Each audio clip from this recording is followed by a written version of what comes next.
I recognize the honourable member for Cape Breton Richmond. Thank you, Mr. Speaker, and Mr. Chair. I rise today to speak on the Biodiversity Act, Bill number 4. I'd like to start off, and if the chair will permit, something for which I think every person of Acadian descent is extremely well aware of, and if they are not, they should be, because as soon as I saw actually this act and saw how many people who came forward to law amendments, and very grateful to them, and to them to be coming forward and actually sharing their thoughts, their worries, their concerns with regard to this act, there is something that happened. And again, many people may think, oh, she's not on this again, she's not talking about this again. But I can tell you, when something so extraordinary happens to a group of people that is so unjust and has to do with the very thing that they hold as most dear, and I'm not talking about, personal possessions such as jewelry. I'm not talking about any of those things. I'm not talking about money. I'm talking about land. The very land upon which they live and upon which they interact on a daily basis and upon which they gain their nourishment and upon which they basically have thrived for a long period of time prior to this unfortunate situation happening to them. For those of you who have never read the deportation order, and there's a reason why I'm going down this road, Mr. Chair. For anyone who hasn't read the deportation order that was given to my ancestors, the Acadians, in 1755, I would like for you to imagine for a moment what it must be like to have lived peaceably for hundreds of years and to have come and made the journey all the way over from Europe and have settled in a new world, wild, with having to clear land and make your way basically to make certain that your families would have the ability to be able to nourish themselves. The amount of work that would have gone into, just say, for example, building the dikes in the Annapolis Valley, which is where the Acadians would have settled. Oftentimes, we hear about, these are the most fertile soils in Nova Scotia, and the breadbasket, basically known as the breadbasket at that time during La Cadie. But it's also basically, when I go to the Annapolis Valley, and it's not just Grand Pré, but wherever I see basically a dike system built, I remember that they are my ancestors and all ancestors of those Acadians who first came here that toiled with just hand tools. We're not talking about, large bulldozers and heavy equipment that we have today. Toiled just using their hands and very rudimentary tools to be able to build a system of dikes that hold back the salt water and allow basically farming to be so successful in the Annapolis Valley. So when I hear in this House, the arguments and the issues that are going on with not being able to properly maintain those dike systems, I actually get very upset. I get extremely angry. I'm going to be very, very forthright with you. Because if my ancestors and the ancestors of all First families that came here as Acadians could build and maintain dike systems in the 16 and 1700s, it's astonishing to me that we don't have the ability, with all the technology and the equipment and the resources that we have today, to be able to actually properly maintain them. So I will put this out, Mr. Chair, that as much as we rely, and we should thank farmers for growing the food that we have to eat and that's on our tables, I will put out there that I think anyone who actually is farming and has access to these beautiful soils in the Annapolis Valley, or is fortunate enough to go and visit that area, I think we could actually say we should thank an Acadian for actually having put the dike systems in the first place and providing actually that extraordinary area that we have to grow food in Nova Scotia. So thank an Acadian. I will go back, and I'm very happy to have heard a colleague across the floor speak about something that I had spoken about last week, which is that, at one point in Nova Scotia, unless you were entitled and basically someone with means, because someone with means is the only person that's going to be able to own land, and somebody did not own land in Nova Scotia, they were not entitled to vote. And I also had made mention to my grandmother Pawn, who had been born a Poirier, and who extraordinarily I'm able to be able to see with my own eyes, because it's in the record books, that she must have been one dynamic individual. To imagine a woman in 1818, we kind of think of things from our today's perspective, and women, moving forward and fighting obviously constantly to try to have the same rights and opportunities for women as we do for men. You can imagine in 1818 having a woman petitioning and coming forward to try and petition basically the governor at the time to have a grant for her land. And now when I say grant, I mean actually just a lease. Because most people, and I'm not sure how many people know about this, but that was 1818. It was only in 1820, in fact, that an act to extend the laws and ordinances of the province of Nova Scotia were actually extended to the island of Cape Breton. So 2 years prior to my grandfather had passed away. She had 7 kids. She was petitioning basically the governor to be able to have a lease for the land, which they were trying to expropriate to build the courthouse. So any of you at home that go by and you see the courthouse in Irishat, which is a beautiful structure, that land at one time would have been land that my ancestors would have lived on, and that my grandmother, firecracker that she was petitioning to be able to stay on it. So 1818, 1820, most Cape Bretoners, and again, I'm not sure how many people in this house realize, but most Cape Bretoners, and I often refer to the phrase, second-class citizen. And this is not something that I'm imposing onto us when we cross the causeway.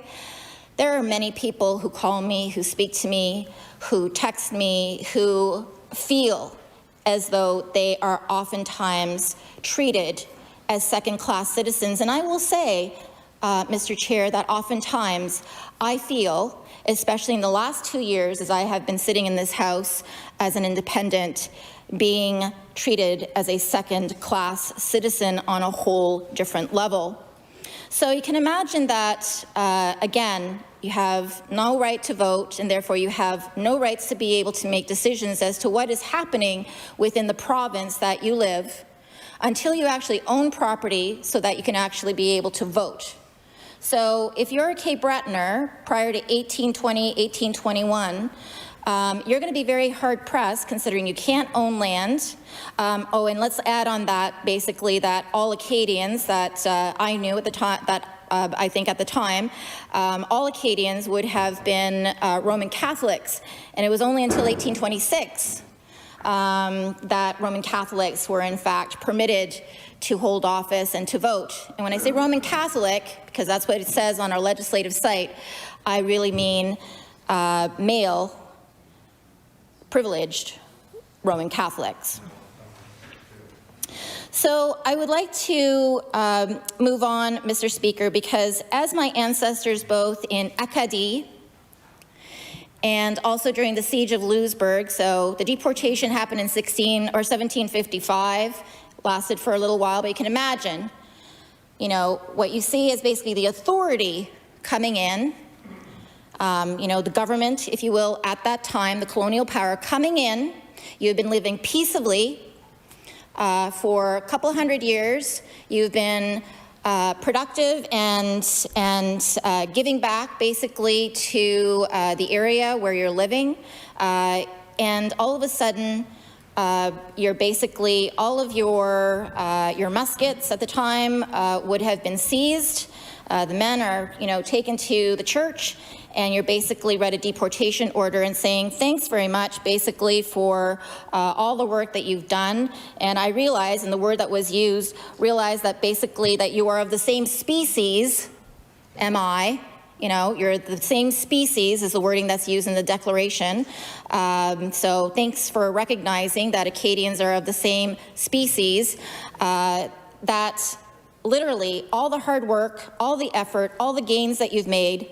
And remember, most of these people would have, their wealth would have been in land and in their livestock, not, you know, coins in their pocket. Everything would have been taken away. Absolutely everything. Imagine if that happened today, that somebody just came to your home and you basically just take everything that you own and you're told to get out. There would be an absolute uproar. There would be a national, international uproar that you have, you know, thousands and thousands of people that are being loaded on ships. They're being sent to British colonies where they were not wanted and they were seen as, you know, a nuisance and a problem. I can only put out there, Mr. Chair, how much it must have felt for women who had been put on boats with their children without men and other members of their family, what must have happened to them when they arrived at these locations. And also we sanitize, it's a sanitized phrase for basically slavery. We utilize indentured servant because many of them, many Acadians when arriving at British ports had to sign off on documentation because how else are you going to live, Mr. Chair, when you arrive with nothing and with children or elders? How are you going to live? You're going to have to sign off and make certain that you basically give your service, you sign off for 10 or 20 years of your life to be able to serve a British or a family that you would have landed into the port of entry. You signed off your life basically in order to be able to survive. And as much as we call that indentured servitude, and it is a very you know, sanitized phrase, I call it slavery, Mr. Speaker. So between that deportation and knowing full well that my grandmother, who I just mentioned, and my grandfather would have been born, in fact, I know my grandfather was born in December of all times when it was really cold in Cape Breton during the siege of Louisbourg. So you have two sides of my family who are basically within only a few decades of one another, completely being you know, removed from all that they had known as far as their land and their way of life. So there is little wonder, Mr. Speaker, that and I'm very glad that I live in a community that has taught me, and that I have parents that have spoken French to me and that have taught me, and that I also just naturally have an interest in understanding where I come from and understanding my connection not only to this province, and even prior to it becoming this province, I understand my connection many generations back to the mid-1600s. I understand my place here, and I am extremely protective, and I am extremely aware of the value of not land ownership, but land stewardship. Anyone who had gone through an experience as horrible as having all their land taken away from them and not having an opportunity to basically fight for it because we left without any fight. And some people may, see, I know there's some people in my family who say, oh, Lana, don't talk about that stuff. That was a long time ago, let it go and just keep moving on. Well, Mr. Speaker, I am a huge believer that if we don't know our history and we don't remember our history, that our history has a tendency of repeating itself. So when I take a look at the Biodiversity Act, I have a lot of questions and I have a lot of concerns. I have a lot of concerns whenever I see government or the Crown having kind of overarching authority of being able to come in and, interfere basically with, private landowners' rights on their land. And I, as an MLA, I'm in a position where I have the privilege to be able to sit in this House, but my job is to come here and to speak and to advocate on behalf of the people that I serve. But the other aspect of my work, Mr. Chair, is also, I believe, to help to advise and inform, educate, whatever word that you want to use, those people who I serve and, the province in general about concerns, but also with regard to not just the bills that we put forward, but also it's always, the stuff that you don't see. There are many people that contact me that have issues with maybe contractual agreements that they've signed off on, and maybe they haven't taken a look at the fine print. And so it's always the fine print and those little details that sometimes get you into trouble. And so what I consider kind of the fine print details when we see like a bill like this coming forward, which we never have a chance to really discuss in this House, and I've heard quite a few members, in fact, mention the regulations. This bill is coming forward without the regulations. Well, bills always come forward without the regulations. We don't actually have an opportunity as members in this House to debate, pass, discuss, make amendments to, in the same way that we would the actual bill that's being tabled. And as far as I'm concerned, regulations are like the fine print in a contractual agreement. The devil, as they say, is in the details. The devil is in the details. Now, I don't want to, spread fear, amongst anyone in the province, but I can tell you that I just feel like we need a complete change of how things are done here in this House. When you have like an overarching bill like this, and don't get me wrong, I grew up in a family that it has been instilled in me at a very young age that you live in communion with nature. My father instilled that in me. We were in the woods more than we were in the house. Couldn't wait to get off the school bus, when I was a child, and be able to put my skidoo suit on in the middle of the winter and get out the door and into the tree forts and, sliding down the hills, or put on my skates and get onto the pond that we have in our backyard. My father and, my extended relatives taught me the importance of living in communion with nature. And I truly believe that biodiversity, in fact, means that. Because, we talk about a Biodiversity Act in the bill, but, what does that really mean? What does biodiversity mean?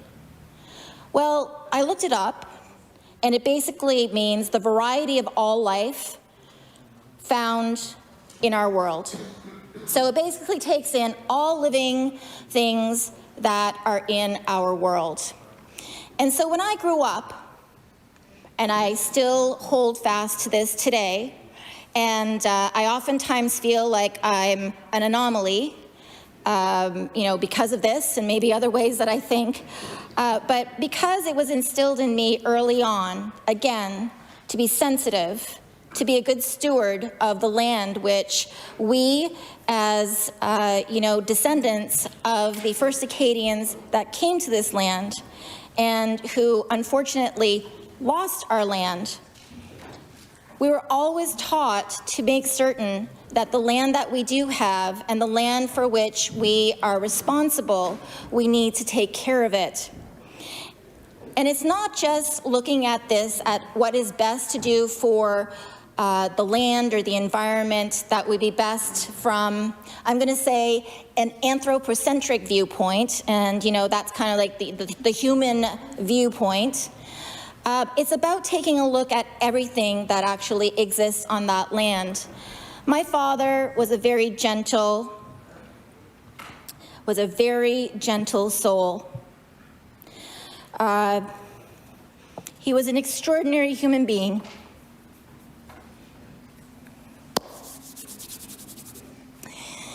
The day that Mr. Fillmore was outside and he had been, he was trying so hard to be able to get the minister to be able to give him a meeting.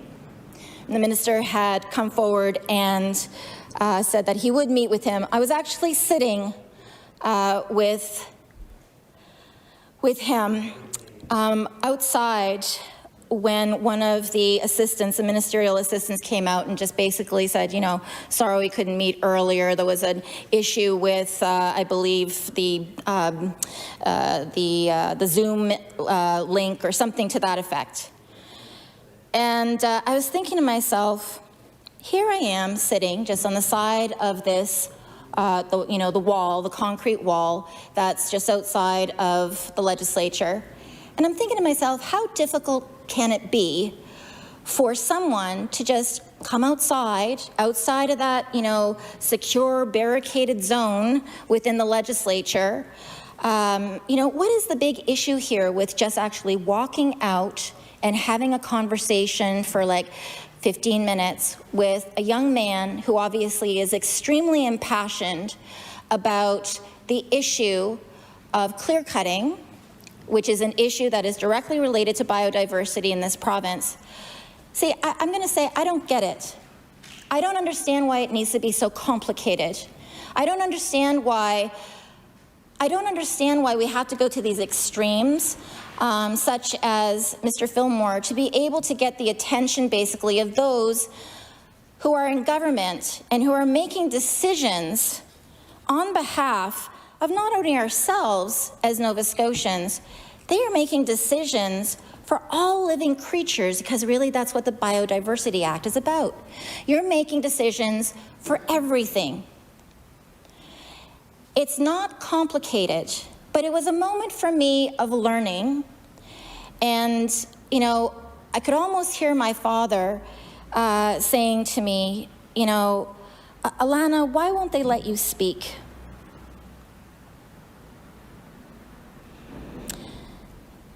And I actually said out loud, and someone standing next to me heard, I said, I don't know, Dad.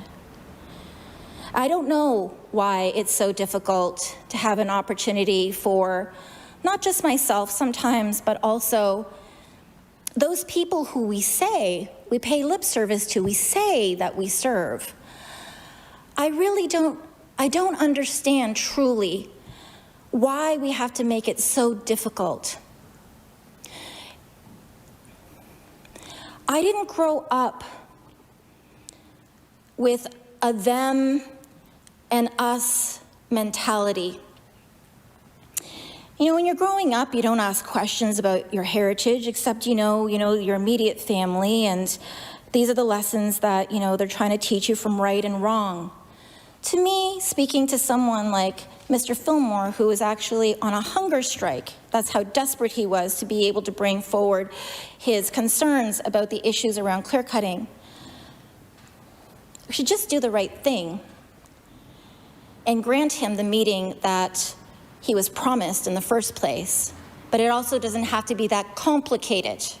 You don't need a Zoom link. You don't need to set up, a whole list of reasons why, this is not the right time. You just get out of your office and go for a little jaunt and sit down on the side of the wall outside of the legislature where he had been sitting for, a couple of weeks, if not more, and take the time to sit down and chat with him, as we should be doing with all Nova Scotians. Nova Scotians deserve to be consulted. They deserve to have their say.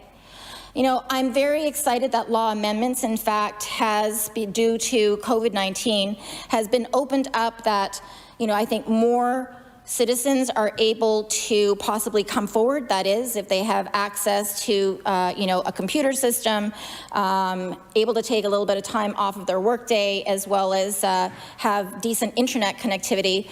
But I think that there's an extraordinary opportunity that had not been there for us before in being able to open up consultation with Nova Scotians.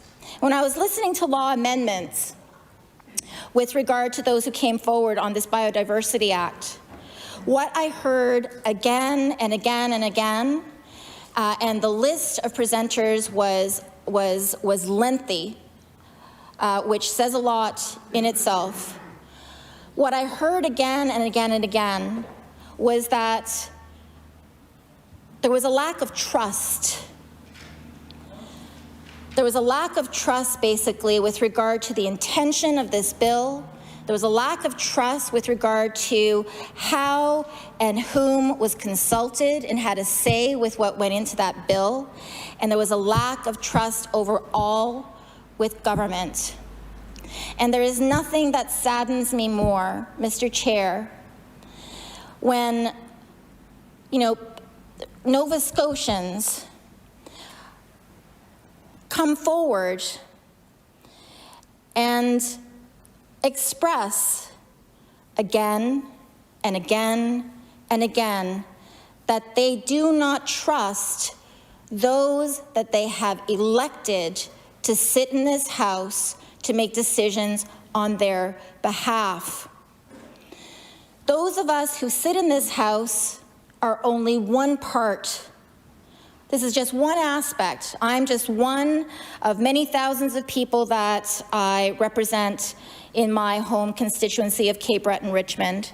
It is imperative that every person who wishes to have a say on a bill or something as broad as this have an understanding even of knowing how this is going to affect them. We have amendments basically that will be coming forward a little bit later on this bill. It's a perfect example.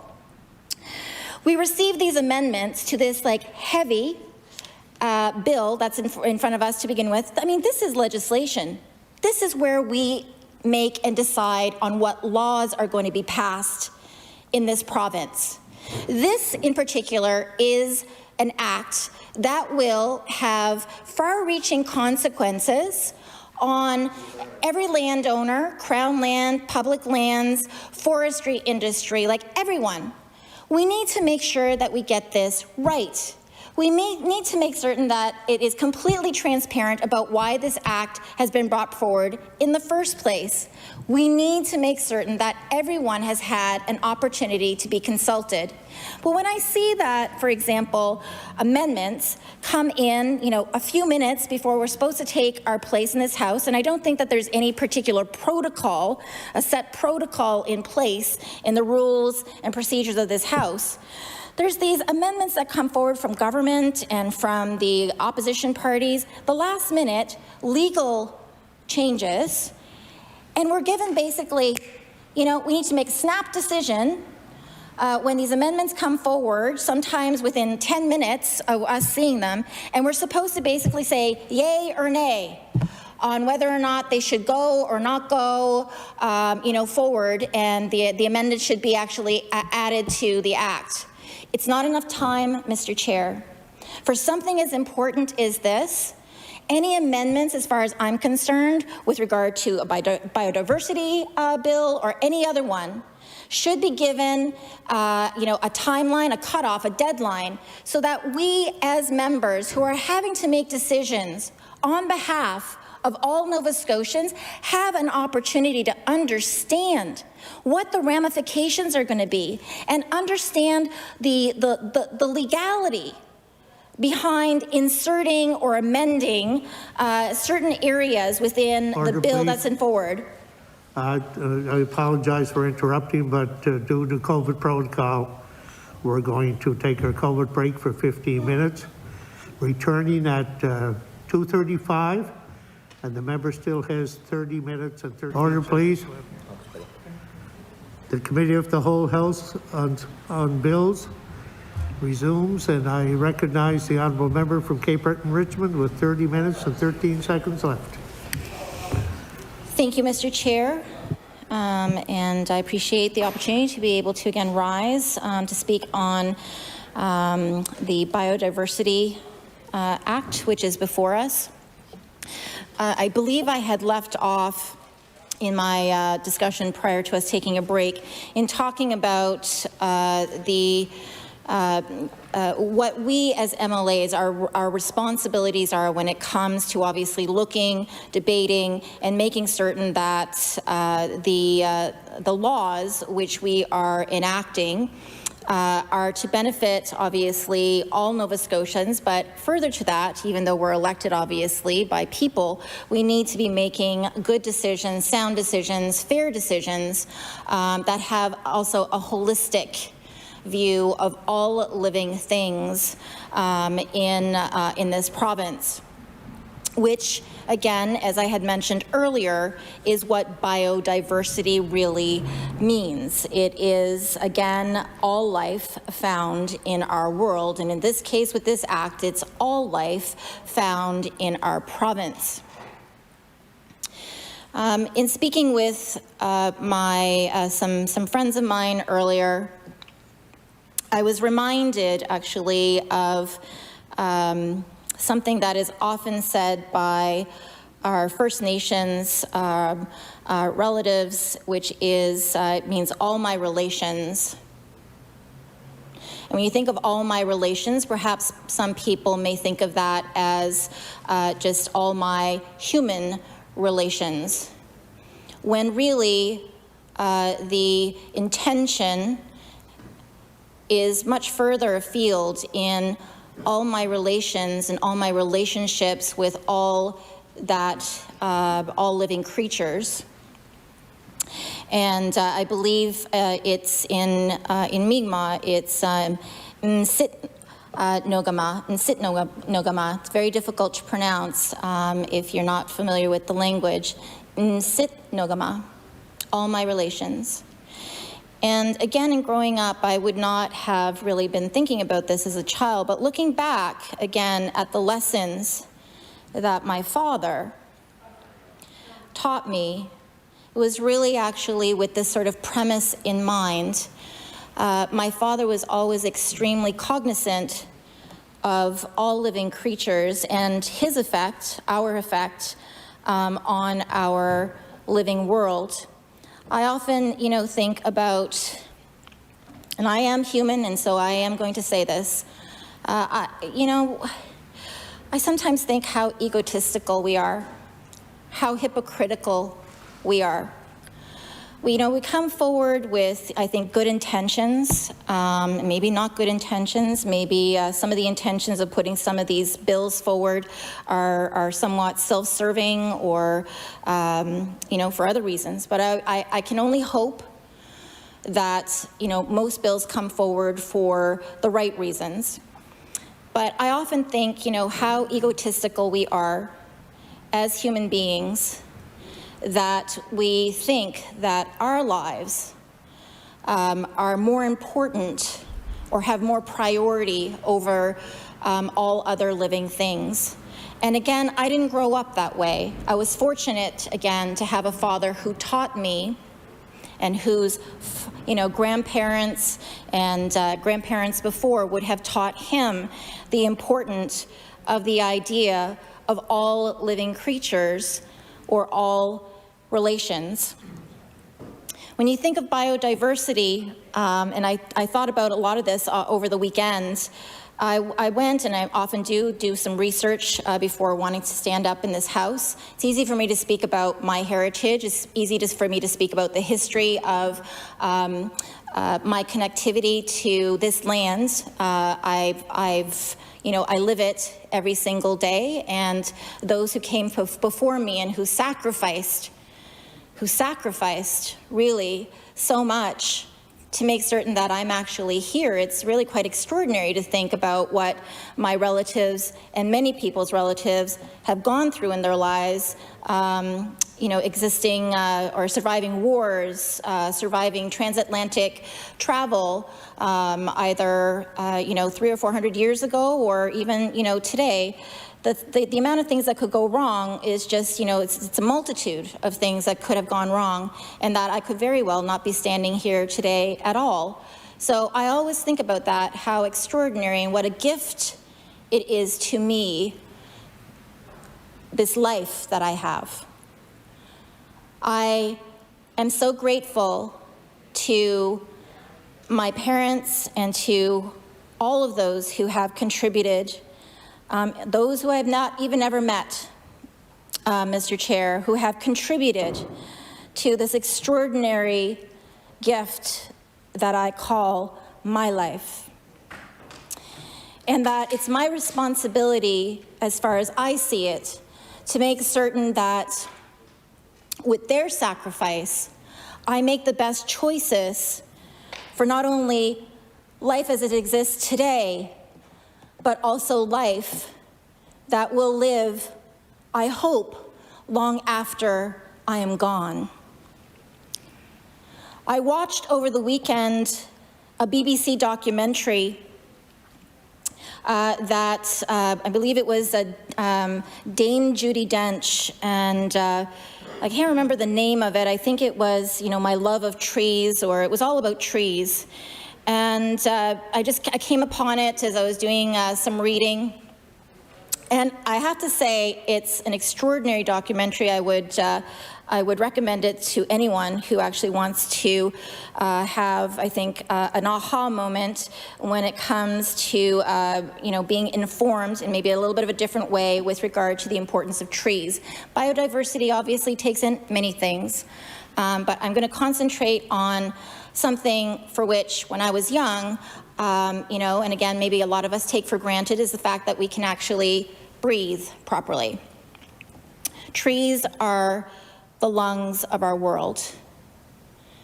And so I can understand the concern of anyone who, is fighting, obviously, to try and protect habitat, trying to stand up and make certain that we're making the best decisions for those natural resources that we are apt to extract, especially in this province. We have been very resource rich, and we've made a lot of money in basically taking advantage of those natural resources. But in the extraction of those natural resources, such as trees, and again, I will just state this to make certain that nobody gets mad at me in the forestry industry.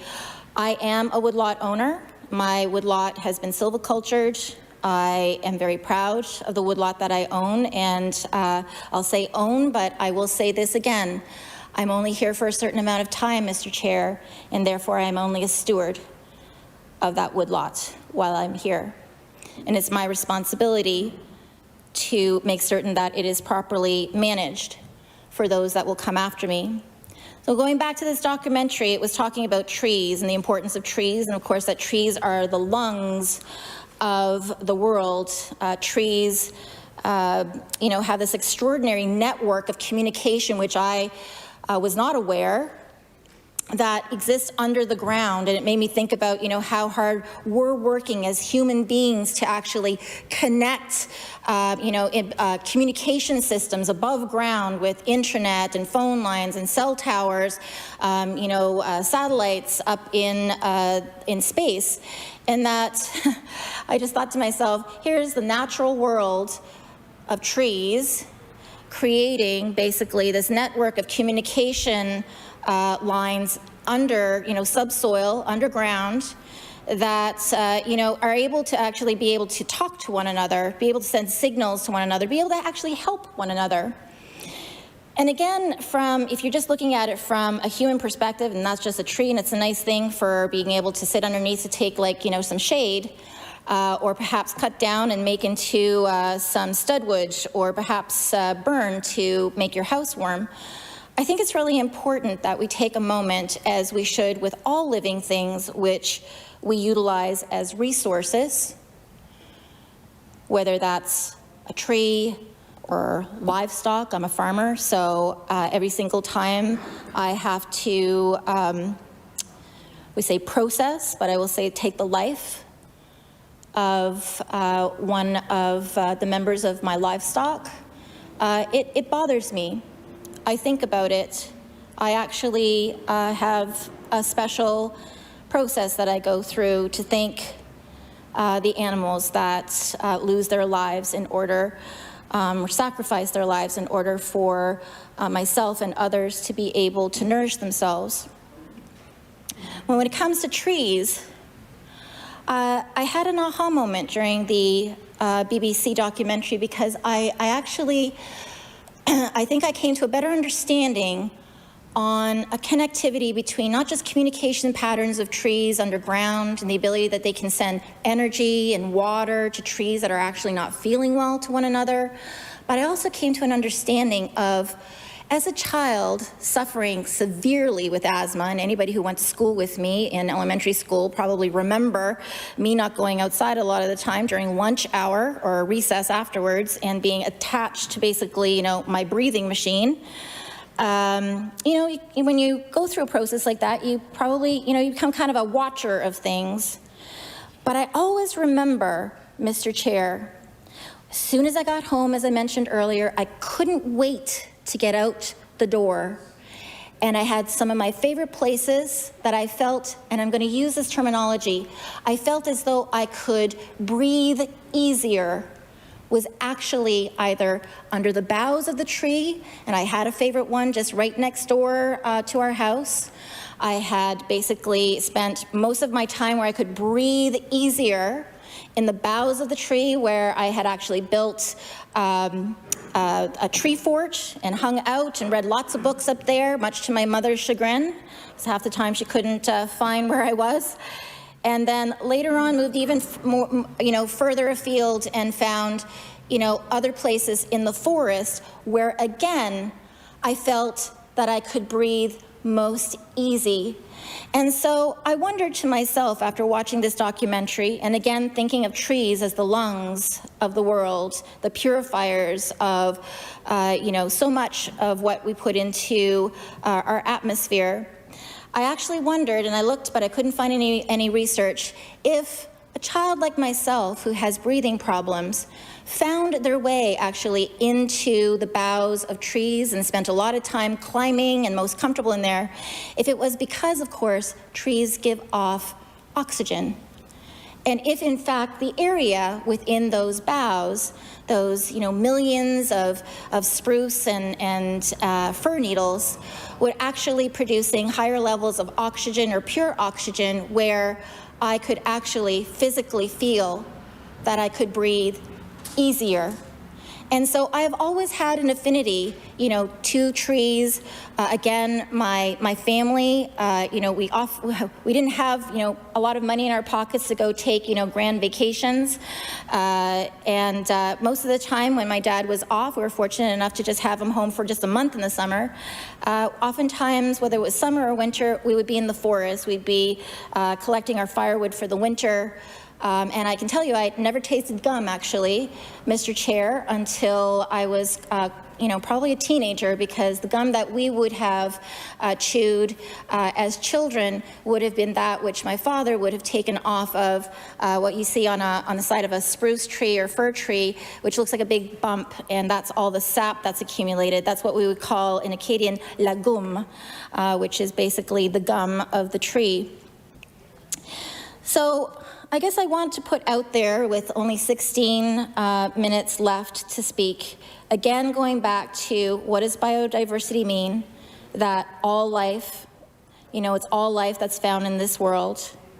I guess I'm asking, what is, at the end of the day, the responsibility of myself and the responsibility of all members in this House and government in putting forward a bill that is, I'm hoping to protect, obviously, all life found in our province, in our world.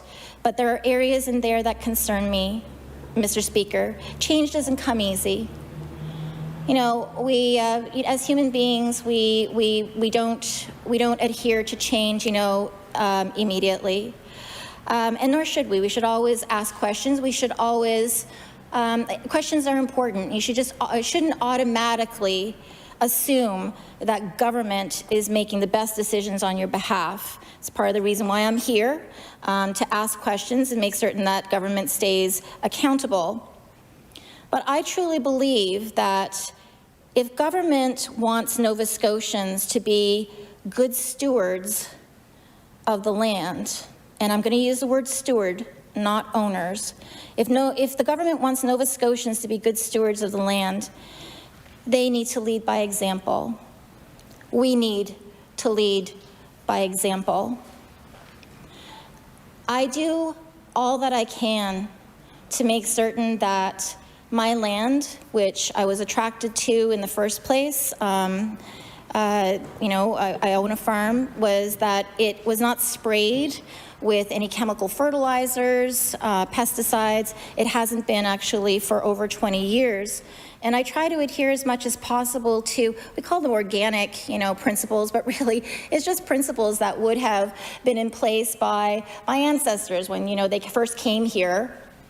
And farmed in Grand Pre and in, the entirety of the Annapolis Valley. They're not, we call them these fancy names now, like organic, adhere to organic practices. They're just really practices that would have been put in place prior, before we had all these chemical fertilizers and so forth. And I know sometimes these things have to be utilized. There's a huge need, obviously, for food production. But, anything that we put onto the land, spray in the air, that is not natural, that is man-made. Again, anthropocentric viewpoint, it changes everything. We see how much that our world has changed with the extraordinary amount of plastic that we have produced since it came into production after the last World War. There's an extraordinary amount of man-made plastic that is floating in all parts, basically, of our water systems. I personally find it terrifying. If we want to talk about, a Biodiversity Act, I really wish that we could actually speak about the effects that really, overall, that humanity has had in the, devastating, basically, this beautiful, natural world, this gift, like my gift of life, this beautiful gift of life that our world gives to us every single day. And one of the things that is, I think, most damaging to this world is us, Mr. Chair. I think we're probably the one thing that we should be worried about the most. We're the ones that have the most negative effect on the living world around us. And I'm truly a believer, and again, I grew up thinking in this way, and I was taught, my life does not have more value than any other living creature in this world. My life does not have more value than any other living creature in this world. So to me, that is one of the major, overarching principles that I would see as that should be part of basically a Biodiversity Act. Again, I'll go back as an MLA. I feel my responsibility is not only to advocate and stand here in my place, advocate for the people that I serve, it's also to help to inform and to hopefully give an opportunity for those who don't have a chance to stand in this House, an opportunity through me to be able to put forward some of their concerns. But also, I think I sit in this House, and I don't think it'll come to any surprise to any member present or some people who may be viewing this later on, that I just, most of the time, I just feel like I don't fit in, Mr. Chair. I feel like it's almost like I'm living in like a different reality in sometimes. Like I come into this space, which is set up, desks on one side, desks on the other, them and us. I've sat in like 2 or 3 different places in this House now. I'm actually not on the opposition side currently because of the hybrid system. I'm sitting on the government side to accommodate social distancing.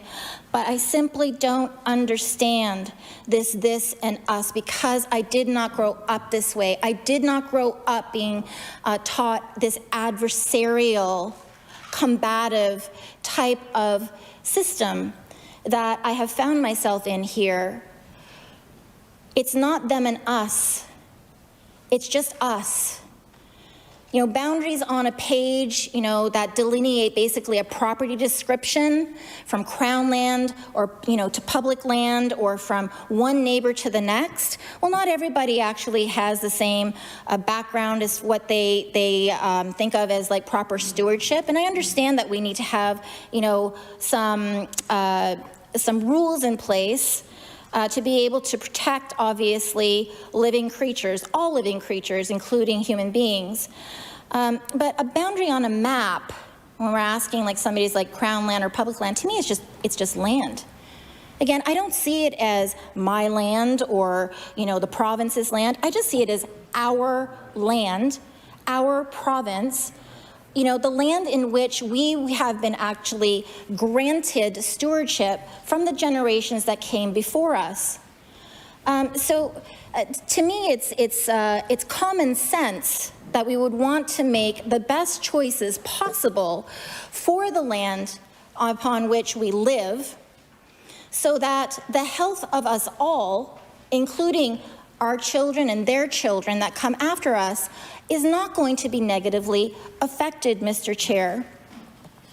And we don't, I don't know that I've heard anybody really speaking about, biodiversity and in conjunction with like health. And it's not just health, obviously, of human beings, but it's the health of, again, all living creatures.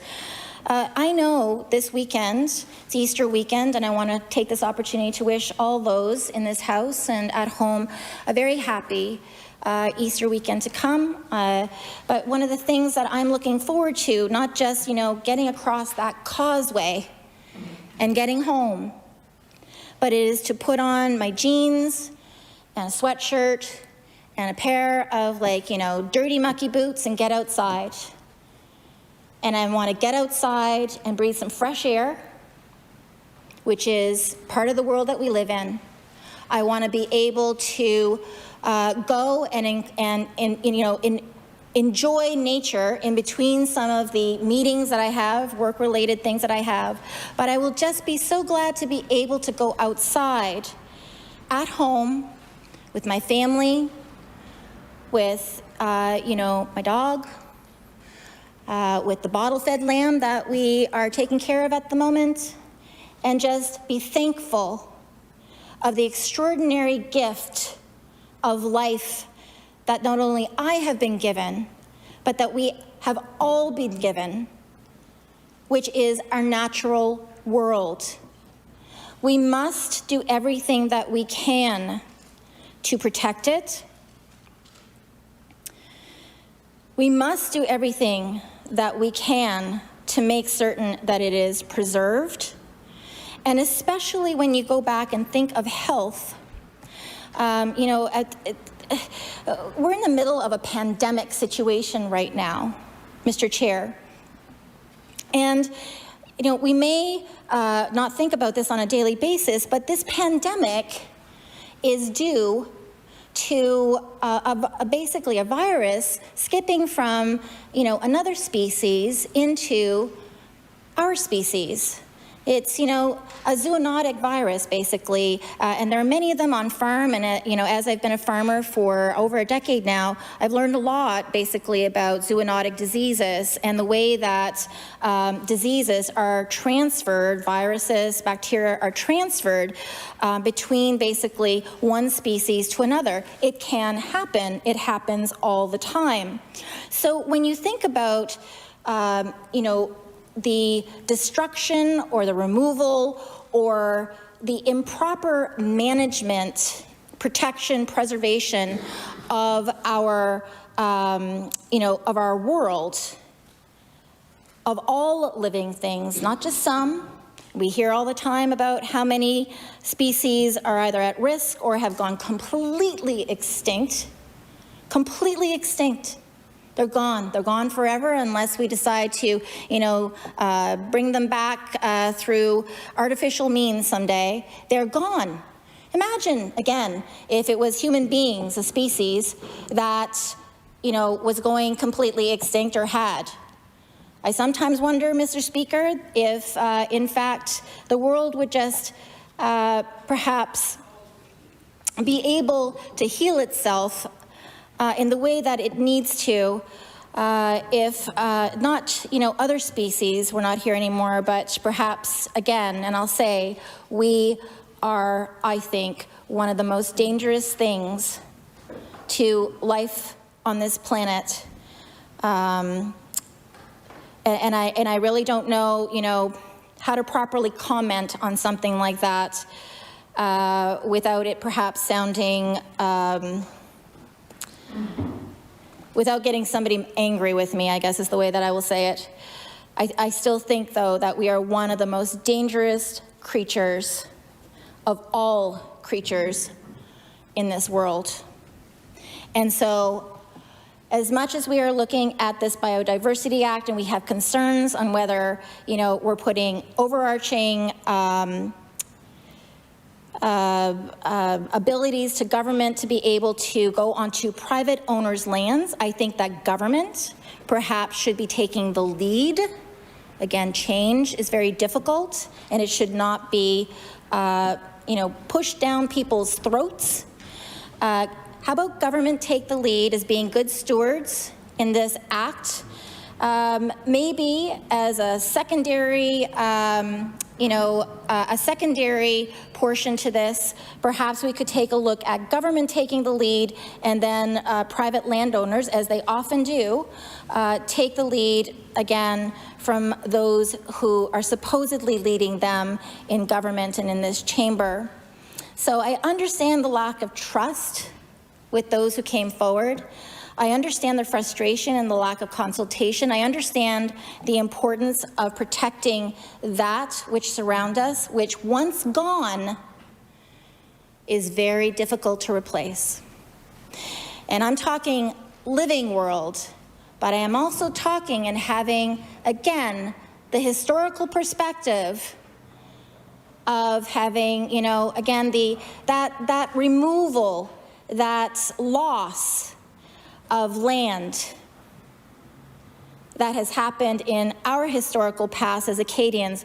Once that is lost, it either can never be replaced or it takes hundreds of years for it to be replaced, not to mention the fallout of health-related mental health issues, lateral violence issues, people trying to hide who they are, trying to hide their heritage, trying to hide their culture, trying to fit in, trying to amalgamate, trying to, you know, assimilate in order to be able to have the rights and privileges of other people to make up for what has been taken away.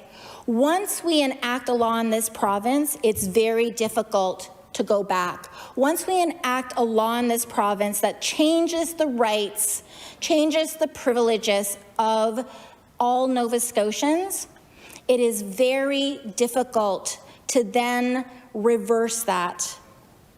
It is important that we get this right. It is important that all Nova Scotians understand what the ramifications will be if this act goes forward.